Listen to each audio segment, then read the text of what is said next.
నమో నారాయణాయ. అందరికీ నమస్కారం. ఈరోజు ఈ వీడియోలో మనం శ్రీ మహావిష్ణు స్తోత్రం, ఈ స్తోత్రం యొక్క అర్థం, ఈ స్తోత్రాన్ని పఠించడం ద్వారా పొందే ప్రతిఫలం తెలుసుకుందాం. ముందుగా స్తోత్రాన్ని చూద్దాం. గరుడగమన తవ చరణ కమలమిహ మనసిలసతు మమ నిత్యం మమ తాపమ పాకురు దేవా మమ పాపమ పాకురు దేవా. అనగా, గరుడ వాహనంపై విహరించే దేవా, నీ పాదపద్మాలను నా మనసులో నిత్యం ప్రకాశించనివ్వు, నిత్యం ప్రకాశించనివ్వు. ఓ దేవా, నా బాధలను పాపములను తొలగించుము. జలజనయన విధిన ముచిహరణముఖ విభుద వినుత పద పద్మ మమ తాపమ పాకురు దేవా మమ పాపమ పాకురు దేవా.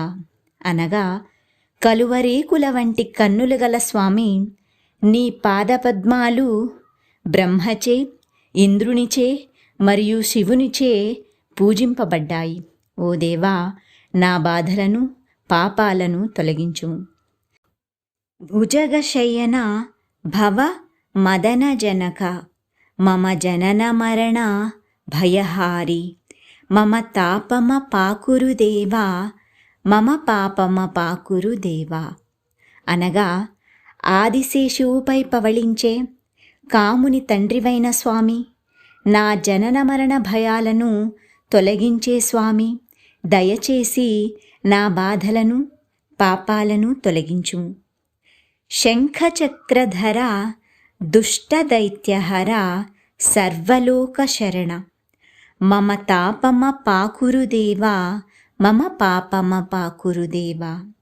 అనగా, శంఖం చక్రాలను ధరించి అసురులను సంహరించే స్వామి, సమస్త జనులకు ఆభరణమైన స్వామి, దయచేసి నా బాధలను పాపాలను తొలగించుము. అగణిత గుణగణ అశరణ శరణద విదళిత సురరిపుజాల మమ తాపమ పాకురు దేవా మమ పాపమ పాకురు దేవా.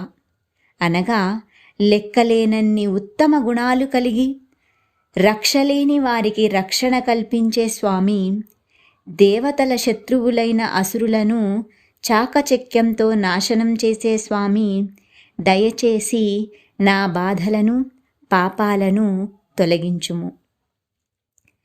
భక్తవర్యమిహ భూరి కరుణయా పాహి భారతీ తీర్థం మమ తాపమ పాకురు దేవా మమ పాపమ పాకురు దేవా. అనగా, ఓ దేవా, నీ భక్తులలో ఉత్తముడైన భారతీ తీర్థస్వామిని దయతో రక్షించుము.